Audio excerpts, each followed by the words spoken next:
안녕하십니까? 만나고 싶은 사람, 듣고 싶은 이야기의 최혜심입니다. 김장한 목사입니다. 건강하세요. 지미 카터 전 미국 대통령이 해군 장교로 복무할 당시였습니다. 핵 잠수함 작전에 지원한 까닭에 면접을 하게 되는데요. 온갖 날카로운 질문 끝에 마지막 질문이 던져집니다.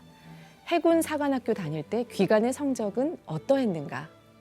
이에 카터는 성적에 자신이 있었기에 자랑스럽게 대답합니다. 저는 820명 중에 59등이었습니다. 그러나 칭찬 대신에 또 하나의 질문이 되돌아왔죠. 귀간은 그때 최선을 다했는가? 잠시 생각해보고 나서 카터는 대답합니다. 아닙니다, 장군님. 늘 최선을 다하지는 못했습니다. 한참 동안 카터를 바라보던 제독은 진짜 마지막 질문을 던지고 인터뷰를 끝냅니다. 왜 최선을 다하지 않았는가? 내가 가장 최선을 다하고 있는 것은 무엇인지 하나님을 향한 섬김이 최선을 다하는 모습이기를 기도합니다. 2016년 정말 하나님의 일에 최선을 다하는 우리들이 되었으면 좋겠는데요. 목사님 축복의 말씀 부탁드립니다. 아니 카터 대통령 네. 얘기가 나왔으니까 네. 그가 후보로 선거운동을 할 때 어느 기자가 카터 후보께서는 여자에 대한 간음을 해본 적이 있습니까? 물어봤어요. 그때 뭐라고 그런가 하니 아주 자신 있게 간음했다고 대답을 했어요. 네. 그럼 국민들이 깜짝 놀랐을 예. 거예요. 그런 문제 성경을 한 구절 인용하더라고. 여자를 보고 음욕을 품으면 이미 간음했다고 하는 성경 구절이 있기 때문에 그거를 인용해가지고 그 얘기를 할 때 사람들이 그렇겠구나. 참 솔직한 사람이다. 네. 정직한 사람이다. 그래가지고 대통령 그만두고 한국에도 여러 번 뭐 북한에 가시기 전에 들리고 또 북한 갔다가 들리고 그럼 내가 자주 만나는데 예. 이제 뭐 침례교 집사고 나는 침례교 세계 총회장을 했기 때문에 그러한 관계로도 여러 번 만나 뵙고 근데 사람이 솔직하고 대통령 그만두시고 뭐 망치 들고 해부태 없는 사람들 집저지로 다니는 거 보면은 참 재임기보다는 대통령 그만두시고도 인기가 있었다고 하는 걸 보면 지금도 자기가 암에 시달려서 투병을 하고 있고 그게 다 낫다고 그러지만은 그러한 기간에도 자기 고향 교회에 가서 주일학교 예. 교육을 하는 거 보면은 참 대단한 분이죠. 그래서 그러한 분이 왜 그렇게 살았나 보면은 역시 신앙이죠. 믿음이요. 네. 그래서 참 우리들이 배울 점이 많다 그렇게 생각했는데 굉장히 순박하고 또 만나 보면은 뭐 지사 재임시나 대통령 재임시나 끝마치고 내가 지금도 1년에 한 번씩 후원금을 보내요. 네. 그 양반 하는 일에 대해서. 예. 그리고 대통령 때 백악관 사는 집도 가보고 자기가 가르치는 교회도 가보고 또 자기가 만들어 놓은 카터 센터도 가보고 참 모든 거 봤는데 우리 정치인들도 본받을 점이 많이 있는 것 같아요. 네, 2016년 새해를 맞이하면서 여러 가지 다짐들을 하실 텐데요. 이 지미 카터 대통령의 일화를 생각하시면서 매일매일 순간순간 정말 내가 최선을 다했는가 그렇게 질문하는 우리들이 됐으면 좋겠습니다. 만나고 싶은 사람, 듣고 싶은 이야기 오늘 초대 손님은 새누리당 심윤조 국회의원입니다. 반갑습니다. 어서 오십시오. 안녕하세요.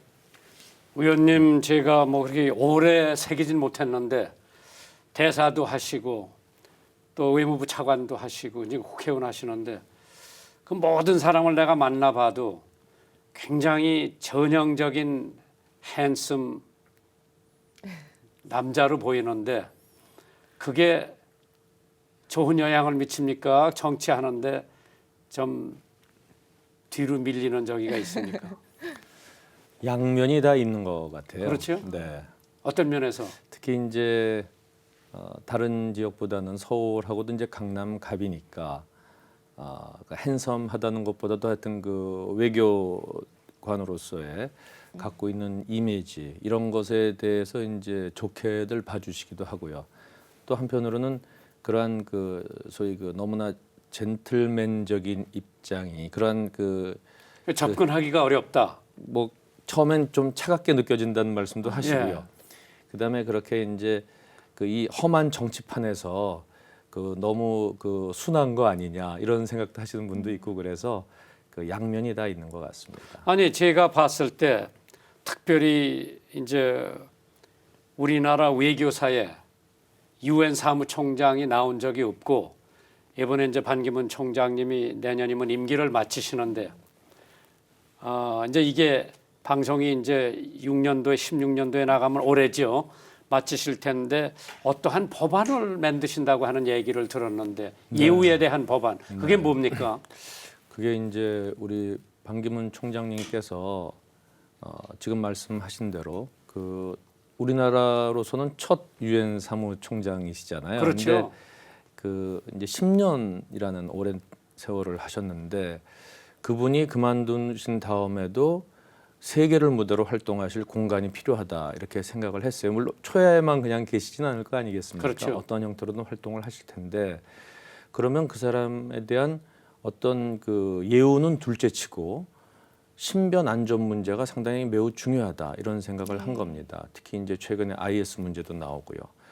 또 남북 대치 상황에서 또 유엔에서 여러 가지 북한 인권 문제도 다뤘고 물론 남북 관계 개선을 위한 활동도 하시고자 하지만 그래서 이런 상황 속에서 그 경호나 신변 안전은 어떻게 할 수 있을까를 제가 쭉 관련 법령을 한번 본 겁니다. 네. 근데 전혀 지금 현재의 법령으로는 아무것도 해드릴 수가 없어요. 네, 그래서 제가 지금 그 관련된 법규를 한번 쭉 다시 검토를 하고 있고 외교부 측하고도 어떻게 법을 고쳐야 될 문제인지 아니면 실질적인 어떤 신변 안전 문제를 어떻게 해드려야 되는 것인지 지금 검토를 막 시작한 단계입니다. 글쎄 잘 됐으면 좋겠어요. 꼭 왜냐 돼야죠. 네. 이제 우리 한국 사람들은 남을 이렇게 축혀 세우기보다는 긁어내리기를 좋아하는데 적어도 그 자리에서 10년을 봉직을 했는데 다른 나라에서 우리나라 볼 적에도 대한민국 참 대단한 나라다. 그런 분에 대한 특별한 예우를 법적으로 만들어서 뭐 본인이 원하든 원치 않든 그걸 보면서 참 그러한 법안이 하나 통과됐으면 좋겠는데 그러려면 내년 4월에 심 의원님이 다시 재선이 돼야 되시겠어요?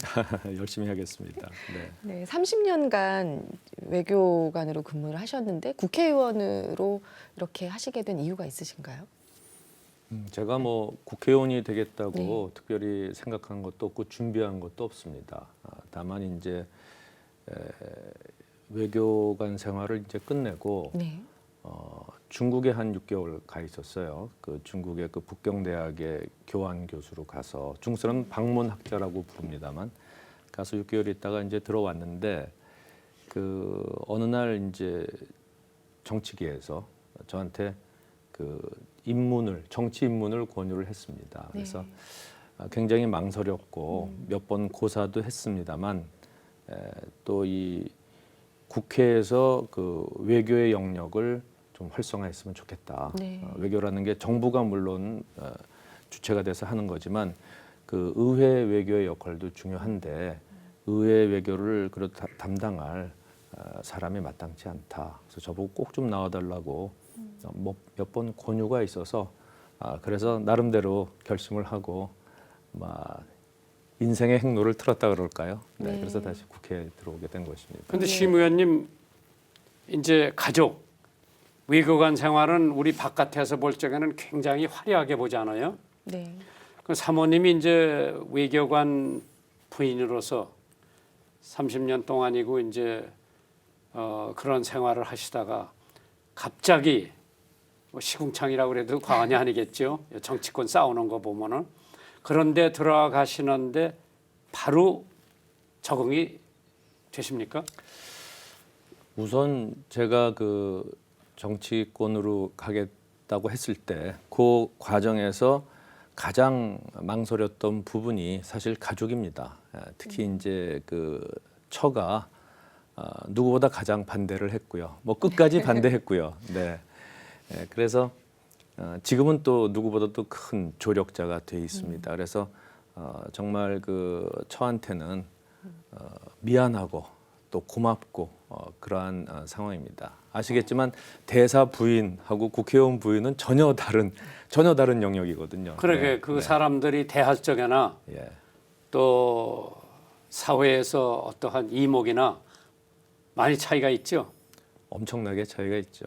그래서 그 국회의원 대사나 대사 부인은 사실 큰 차이가 없는데 국회의원과 국회의원 부인은 굉장한 차이가 있다고 보시면 됩니다. 그래서 뭐 지금도 저는 그 처한테 정말 한없이 고맙다 이런 생각을 갖고 있습니다. 네.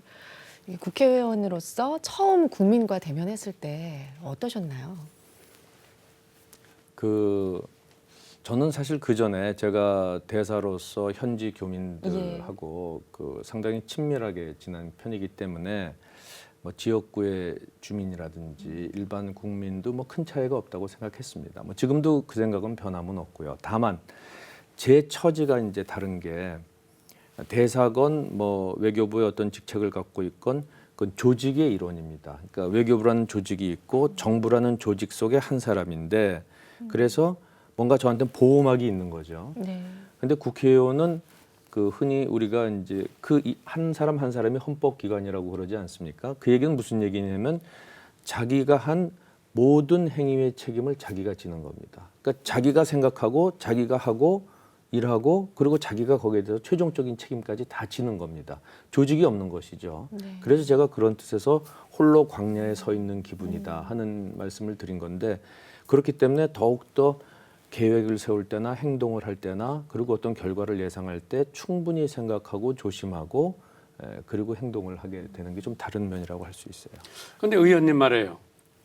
이제 한국에서 법을 통과해가지고 제외 사는 우리 국민들이 참정권을 줘가지고 이제 투표를 하는데 부작용이 많죠. 그렇습니다. 네. 그 잘된 겁니까? 잘못된 겁니까?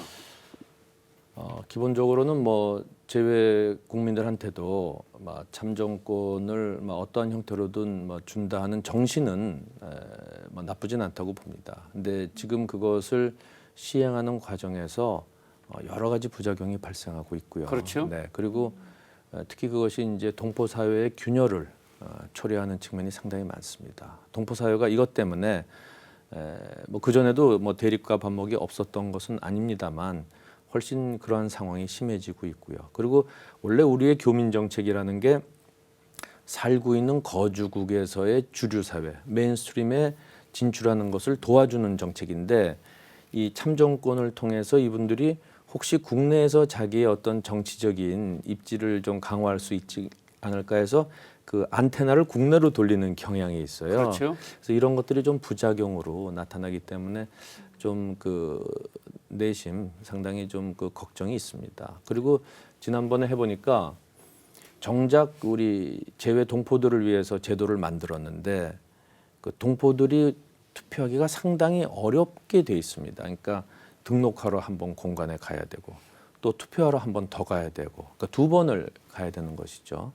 뭐 우리나라처럼 이렇게 밀집돼 있는 곳이 아니고 미국이나 이런 데는 비행기를 타고 갈 정도로 멀리 있으니까요. 그렇죠. 뭐 예를 들어서 시카고 총영사관이 12개 주를 담당하는데 시카고에만 있으니까 멀리선 비행기를 타고 올 수밖에 없고 그래서 그 실제로는 그 제외 동포들보다는 유학생이라든지 그 단기 체류자들이 투표하기 쉽게 돼 있기 때문에 제외 동포 사회 전체의 여론을 제대로 반영하지 못하고 있다 하는 생각이 들어서 최근에 제가 몇 개 법을 좀 개정을 해서 저희 제외 동포들도 가급적 많이 선거에 참여할 수 있도록 그렇게 좀 고쳐 나가고 있습니다.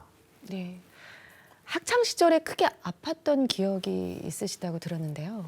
예. 학창 시절이라기보다 어릴 때죠. 제가 예. 그 중학교 3학년 때인데 그때는 저희가 그 동계 진학이라 그래서 같은 계열의 학교를 갈 때는 시험을 안 치고 갈 수가 있고 다른 고등학교를 가고자 할 때는 이제 시험을 쳐야 되는데 저는 이제 다른 데를 가려고 생각을 해서 네. 시험 공부를 쭉 하다가 한 거의 시험 얼마 앞두고 그러니까 그때가 뭐 11월이나 12월쯤 됐을 거예요. 그래서 소위 이제 급성 신장염이라는 걸 알아갖고 그 병원에 이제 입원을 하게 됐습니다. 예. 그래서 이제 그 다른 데로 가고자 하는 그러한 시도를 이제 포기를 하고 소위 동계 진학을 했죠. 시험을 안 치고 그냥 고등학교를 갔던 거죠. 그래서 같은 고등학교 6년 다니게 되는 결과를 낳게 됐는데 오히려 돌아서서 생각해 보면 그게 더 잘 됐다 이런 생각을 하는데 어쨌든 그때 그래서 한 6개월 정도 좀 드러누워 있었던 적이 있습니다. 네. 그때부터 신앙생활은 하셨던 건가요? 그때 신앙이라기보다도 제가 그때 네. 드러누워 있으면서 그 말하자면 주위에 있는 책을 뭐 거의 닥치는 대로 읽었다 그럴까요? 그래서 예. 굉장히 많은 그 독서를 그때 했는데 사실 제가 중3 때 아팠대지만 그 전에 저희 때 이제 중학교 입시도 있지 않았습니까? 그렇죠. 그래서 네.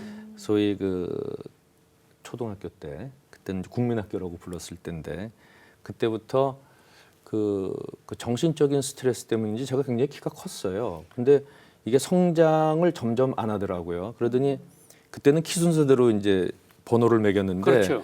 제가 국민학교 다닐 때는 뭐 50번대, 60번대 이랬는데 이게 점점 앞으로 오더니 마지막에는 30번대로까지 갔어요. 저는 5번을 했어요. 그러시구나.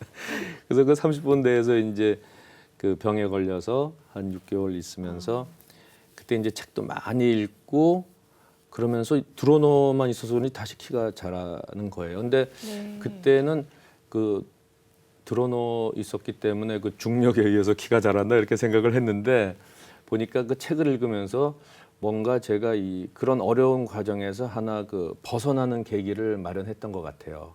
어떤 책이라고 꼭 집어서 얘기할 수 없지만 많은 책을 읽으면서 그게 다 그 멜팅돼서 융합이 돼 갖고 어떤 하나의 작은 인생관을 형성하면서 네.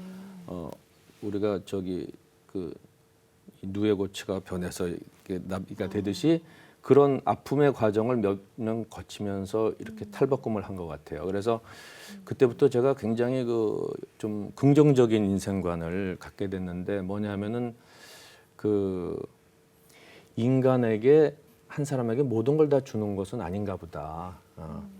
그리고 그렇다고 해서 모든 걸 다 뺏는 것도 아닌가 보다.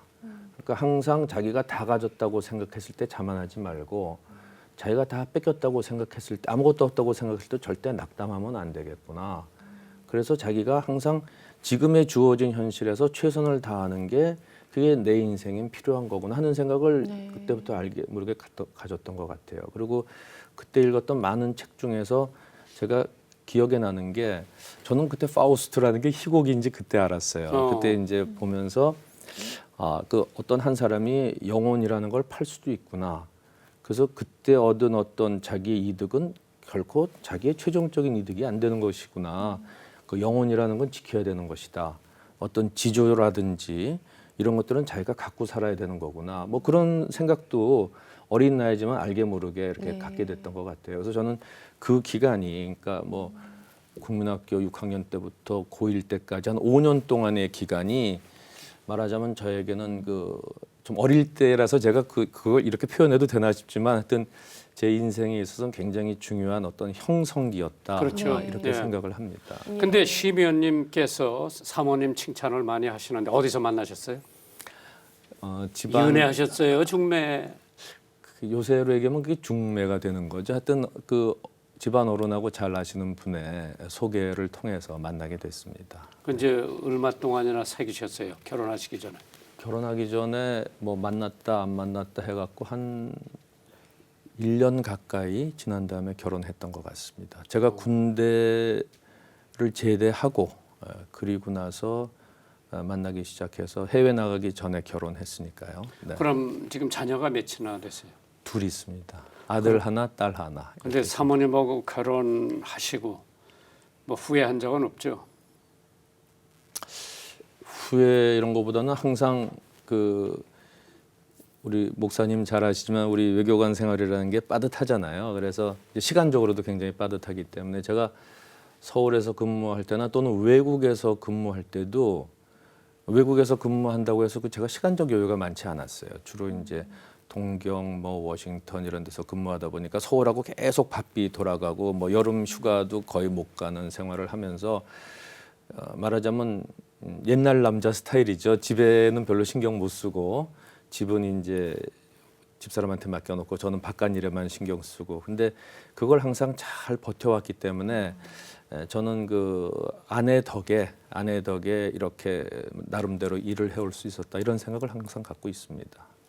그러면 이제 자녀들은 다 출가를 시켰습니까? 아직 못했습니다. 어. 네, 아직 아무도 생각을 안 하고 있던데요. 네, 참 아직 효도를 제대로 안 하고 있는 것 같습니다. 아니 근데 그럼 어머니가 굉장히 애들한테 빨리 결혼하라고 그럴 텐데. 제 처도 그 애들 결혼 문제에 대해서는 좀 맡겨놓는 그런 본인들한테? 타입입니다. 네, 네. 뭐 나서서 누구를 소개해서 만나봐라 뭐 이런 얘기도 거의 안 하고요. 니들이 알아서 인연이 되는 사람하고 하면 좋겠다. 뭐 이 정도로 하고 이제 있습니다. 강남에서 국회의원 하시면서 네.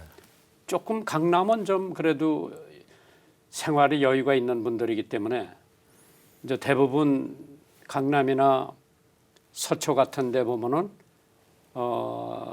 여당이 좀 야당보다 유리하다고 사람들이 그러는데 힘들죠? 선거구 관리하는 게. 일반적인 그 주민들의 성향은 그 보수 성향이 아무래도 강한 건 사실입니다. 근데 이제 그분들도 그 보수 성향이라 그래서 무조건 새누리당 사람을 무조건 찍는 것은 아니다. 하여튼 저 지역을 위해서도 열심히 일하는 모습을 보이길 원하십니다.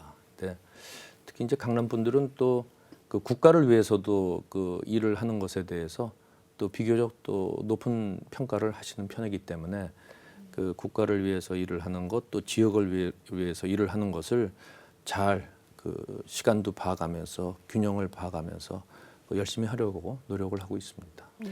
그럼 이번에 거기 또 뭐 경선을 해야 됩니까? 그 공천 과정에서. 아직 뭐 공천 룰이 확정되지 않았습니다만은 기본적으로는 모두 다 경선을 통해서 공천 후보를 정하는 것으로 이런 입장하에 있기 때문에 그것을 염두에 두고 지금 활동을 하고 있습니다. 근데 우리 국민들이 모르는 게 너무 많은데 무슨 뭐 야당에서 주장하던 무슨 뭐 점수 또 오늘 신문에 보니까 뭐 어떤 사람은 10포인트를 가지고 어떤 사람은 아무것도 없고 뭐 후보들 그게 무슨 얘기예요? 우선 이제 기본적으로 정치 신인한테는 10%의 가산점을 준다. 주고요. 그리고 여성한테는 또 추가 10%를 주기 때문에 여성 신인한테는 20%를 주게 되는 것이죠. 아니 그런데 그게 공정하다고 생각하세요? 그 일단 그 신인들이 아무래도 그 현역이나 기존에 정치했던 분들에 비해서 그 지역의 이제 그 인지도라든지 조직적 측면에서 좀 약하다 이렇게 보기 때문에 그런 가산점을 주는 것 같고요. 근데 100m를 뛰는데 그 사람들은 벌써 20m 앞에 나가서 뛴다고 하는 것도 사실 그냥 뭐 한번 어디 뭐 시의원 나왔다가 떨어진 사람한테 아무 점수 안 주고 여자가 나왔다고 20점을 주고 참 무슨 정치가 그냥 1대1로 시합해서 이기면 되는 거고 지면 자신 없으면 안 나가고 그래야 되는데 그게 저들은 이해가 안 가요. 우리 국민들은 그럼 뭐냐? 그러니까 지금 유권자들. 목사님 말씀도 충분히 아니 그 일리가 저희는 몰라서 있- 여쭤보는 거예요. 이런 거에 대해서 어디서 이게 발상이 돼서 나왔는지. 정치 신인이라고 하더라도 그 지역에서 오랫동안 이제 지역 활동하고 나름대로 4년 동안 쭉 준비를 해온 사람한테 10% 가산점까지 줄 경우에 그 뭐 상당한 그것이 그 메리트로 작용한다고 봅니다. 근데 우리 정치인들에 대해서 소위 그 교체에 대한 여론도 상당히 높거든요. 그리고 아니 교체는 투표를 하면 되잖아요. 그러니까 그것이 근데 한 번, 두 번, 세 번 해서 오래 거기에 이제 자리 잡은 정치인들은 웬만해선 투표로 잘 바뀌지 않는다 하는 인식이 있기 때문에 아니, 그건 뭐 인위적인 그런 네. 저 교체의 힘을 좀 실어주는 것 같습니다. 참- 실제로 해보면 지역구에서 여성이 당선되기가 굉장히 어렵답니다. 그 우리 국민들의 의식이 아직도 그 여성들에 대해서는 그렇게 많이 표가 안 나온대요. 그래서 그 여성들의 좀 더 사회 진출을 위해서 이제 비례대표 같은 경우에는 50%를 넣게 돼 있지 않습니까? 그것도 이번에 늘리기로 했습니다. 비례대표의 60% 이상. 했어요. 그러니까 그것도 좀 더 여성의 비율을 늘리자는 것이죠. 그래서 외국 같은 데 보면은 그 제가 대사로 있던 포르투갈 같은 경우에 보면 비례대표 명부를 만드는데 어떤 특정 성을 얘기하지 않고 하나의 성이 3명 연속 이상 못 쓴다 이렇게 돼 있어요. 그러니까 남자 여자 남자로 되던 여자 여자 남자로 되던 그러니까 3명씩 끊어서 봤을 때 어디를 끊어서 보더라도 동성이 셋 연달아 못 있는다 돼 있기 때문에 남녀 구분을 안 한 거죠. 우리나라도 여성가족부가 말로는 여성가족부로 되어 있습니다. 영어로는 gender equality, 그 양성평등부거든요. 그러니까 결국 그런 방향으로 가지 않을까 봅니다. 지금 목사님 말씀처럼 결국에는 지금 여성 우대 조항이라는 게 나중에 남성 우대 조항이 될 가능성도 있고요. 그렇죠. 또 양성 평등의 길로 나갈 것이다 이렇게 네. 보고 있습니다. 지금은 그 과정이다. 예, 왜냐하면 50년, 60년 전만 하도 교회에 여자석이 따로 있고 남자석이 따로 있고 그 전에 올라가 보면은 한가운데 카탱을 쳐서 이건 여자석이고 이건 남자석이고요. 서로 이렇게 보지도 못할 텐데 네.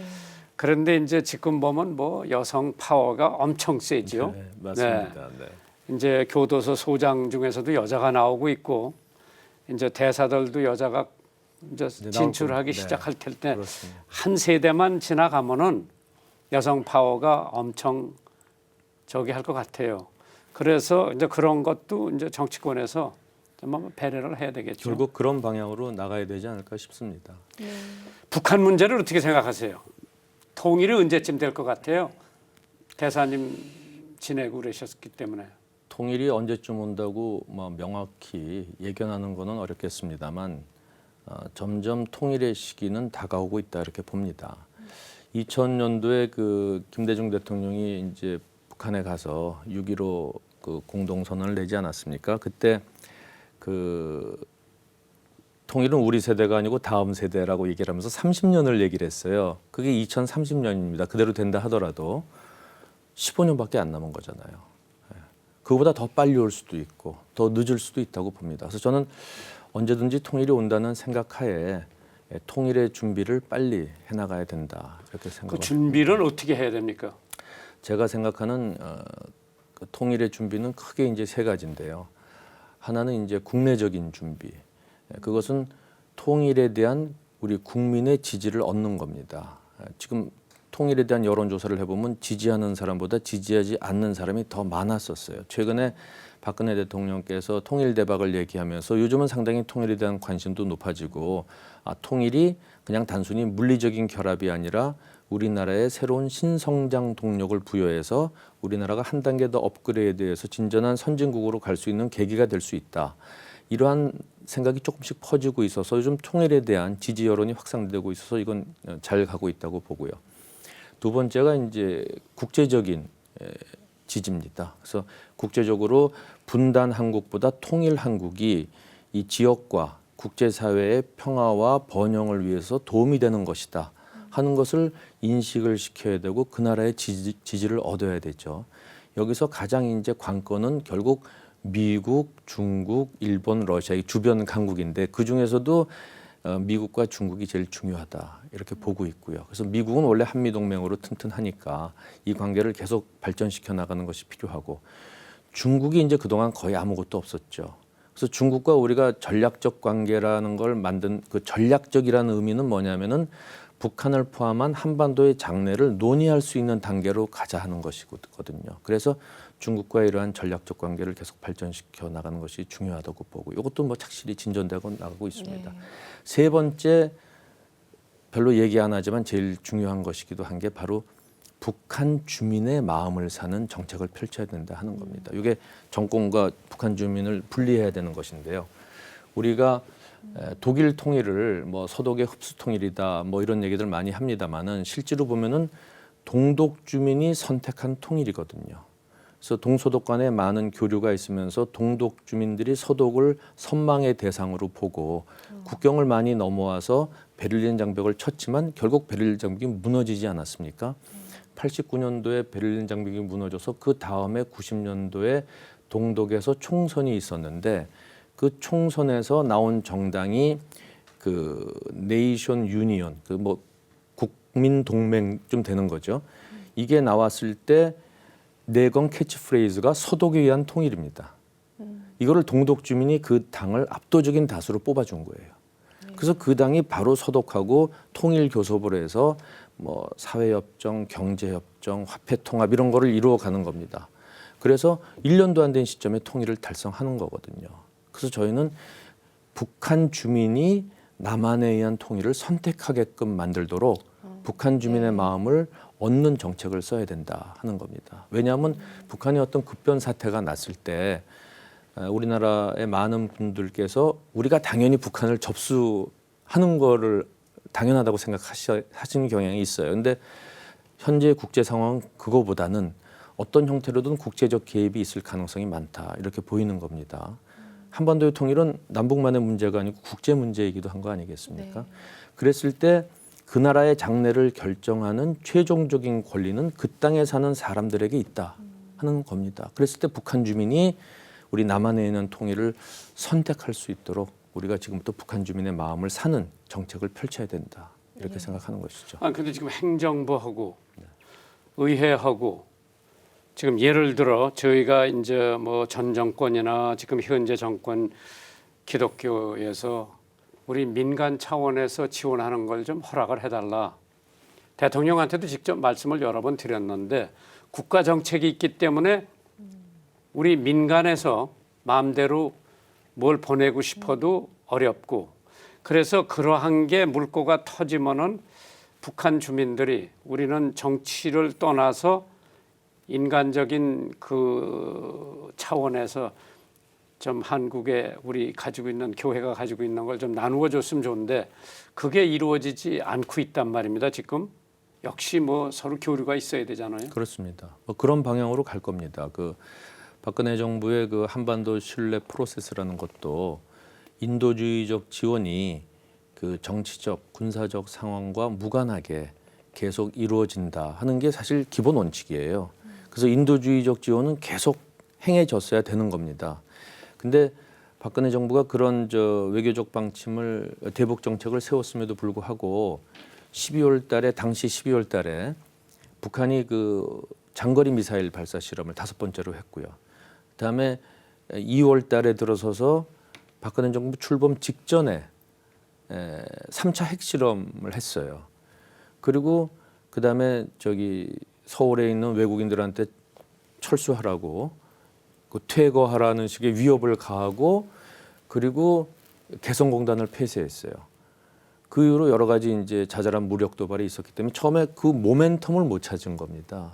모멘텀을 못 찾았는데 지금은 그런 과정을 거쳤기 때문에 지금부터 저는 우리의 대북 인도주의적 지원 이것을 활성화시켜야 된다 이렇게 보고 있고요. 다만 그러게요. 최근에는 북한이 뭐 인도주의적 지원 안 받겠다 이렇게 또 거부한 사례가 좀 있어요. 그래서 인도적 지원은